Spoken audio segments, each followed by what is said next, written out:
What competitive advantages did French wine producers have and when? How did French wine producers develop them over time?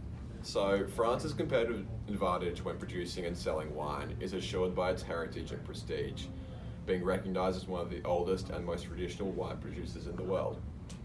Throughout the 18th and 19th century, throughout the 18th and 19th century, French wine producers managed to advance the production of wine to better suit demand. By mass-producing wine bottles with corks, French wine producers created a climate where vintage premium wines could flourish. France's traditional reputation therefore helped market French wine labels in the premium sector for years to come. Due to France's large growth of its wine industry by the mid-18th century, grape growing supported 1.5 million families and an equal number in wine-related business. But wine eventually became France's second largest export, accounting for 1/6 of its trading revenue. Due to the cultural and economic growth of this industry, it attracted a lot of political attention, and with that came laws and regulations to control most aspects of winemaking. The introduction of the stringent wine regulations in 1935 via the AOC benefited French wine producers in particular, as it helped consumers distinguish between the various regions and quality of wines that could be acquired from French producers. This can be seen as a competitive advantage, as it helped in embedding France's reputation as a producer of well-regulated premium wines. But the regulations implied to consumers that French wines had a justified price premium compared to wines produced in other countries. French producers developed these regulations over time, which allowed for French wines to develop a distinctive character and specific taste notes. As experimentation was regulated against until the mid-2000s, premium products such as Verve and Lafite were able to develop a reputation as being reliable, prestigious, and of high quality. Since the introduction of the AOC, French producers have adapted these strict regulations to develop the tasting notes and characteristics of their wines in line with consumer expectations that have since been strongly swayed by the advent of the New World's more market-driven experimental approach to wine production. However, French producers have attempted to maintain the prestige that was enshrined by the original AOC and the brand value attached to the wine being produced in France. Despite China's comparatively weak knowledge of wine quality, their understanding of France as a historically excellent premium wine producer continues to maintain demand for expensive wines in France. Ready? Go. All right, for question 2, this addresses what were the major challenges that French wine producers faced in 2015. Was what they did until 2015 enough? What do they do to address the challenges? And if not, what suggestions would we offer? So we've broken that down into 3 categories: the challenges, the solutions, and then our suggestions from them. So what we all gathered from the article was that the challenges were that the major thing was a battle for China. And during this decade, they provided 35% of wine exports. So obviously this was a big market that both new and old world winemakers did want to capitalize on. Second thing was the harvesting method. So old world winemakers relied on traditional methods for harvesting their wine, whereas new world markets really focused on innovation and technology and speeding up processing. Another big thing as well for new world markets is the land. So the US and Australia, their land is a lot larger compared to old world winemakers in Europe. They had much smaller vineyards, which really kind of limited to their capacity of how much they could grow and harvest and then produce and export from there. So one of the economic impacts that really hit old world markets and a little bit of new world markets as well was the global financial crisis. So this took a hit to the sale of prestigious wines from old world winemakers because people just couldn't afford to spend as much on wine as they used to be able to. And this is where new world markets were able to kind of capitalize a little bit more and promote and sell their cheaper wines. And that was kind of their advantage in the respect of the economic impact. But then once that did finish, prestige wines did kind of come back up again. Then another thing that created a problem was the changing palates. It was like changing fashion. So people would always be looking for more fruitier wines or a different kind of wine because their taste buds had just decided to change in flavour now.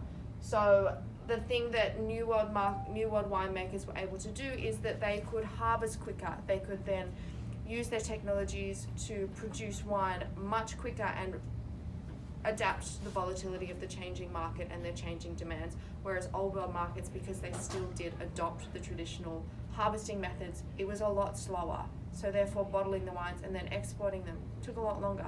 Who knows, the new fashion could have come in and then palates could have changed again by the time that they produced. So that was another challenge that was faced by old world markets. And then another big thing that came up was the Judgment of Paris. This is where the US went into Paris, created a panel of French winemakers, put a whole bunch of wines in front of them of both old world wines and new world wines. They were blindfolded and then judged based on the taste. And then these French winemakers chose the US wines over their traditional old world wines, which took a bit of a hit to the market because everyone was like, oh, okay, the taste of these new world wines must actually be pretty good, and the traditional prestige wines aren't necessarily that great, but yet you're paying so much more. So that was another big hit that took an effect on the old world markets. And then education was a big thing that new world markets were able to capitalize on really well. They would go into China and promote their brand and promote different tastes, do a lot of research and development in these companies. And so that just allowed for more awareness in terms of wine and I suppose what's the word in terms of, they just had a better awareness of wines and what they were choosing. And then the next thing was cost-effective strategies. New world markets were a lot better at this, whereas old world winemakers weren't. So cost-effective strategies that new world markets adopted were putting wine into boxes and goon sacks, which allowed much cheaper exporting costs because it's not in a bottle, it's not as heavy. It also was better for storage, and also in terms of how long it could last, that was another advantage there.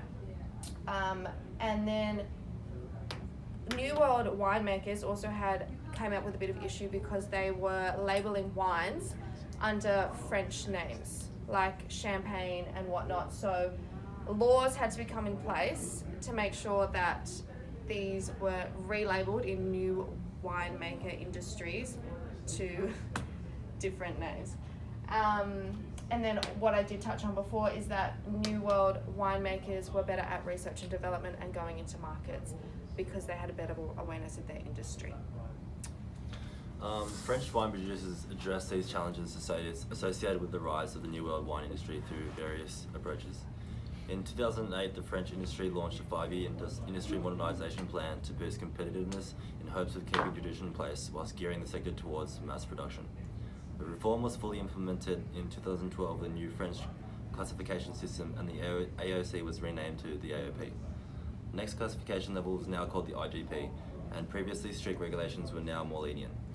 This allowed the employment of New World winemaking techniques, such as using oak chips in place of oak barrel aging or adding powdered tannins. The third level was Vin de France, which allowed grapes from different varietals and multiple regions to be blended in, which was seen as a violation of France's wine heritage. Vin de France's organisation trade also adopted marketing strategies such as launched promotional events, tastings and educational seminars that helped to boost sales in China by 12% from 2013 to 2014. As a result, EU-level exports increased 10% annually from 2010 to 2012. Overall, we believe that French wine producers have shifted their approach in wine production effectively and appropriately in line with what consumers have demanded in the globalised market. However, it can be argued that too little has been done too late on this front, whereas New World producers like the US and Australia have actually invested serious time and research into studying export markets for over 15 years now. So some suggestions for the French wine, for French wine producers could be a different marketing strategy. So for instance, they could be going into markets like China and actually running wine tastings and classes. However, the Australian industry has been doing this for a long time now, and France is behind on this front. Another idea we had was that France should be focusing strongly on its domestic consumers. France still has the largest amount of wine consumed per capita in the world today, and it can be argued that French wine producers should still be focusing on their domestic market. Decreasing costs could be an option as well. However, it would be hard to roll back the scale of French wine production at this stage. Innovations is another area that could be looked into if the French wine industry could actually get ahead of the Australian and US industries in a new way of innovating or producing wine, that could be effective for them as well. Removing the regulations could be an option as well. However, we believe that premium French wines should still fall under the regulations that have been put in place for almost 100 years now, and particularly the Chinese consumer believes that French wine is perhaps the most premium brand you can buy, and the regulations actually have a good place only in the most premium wines though.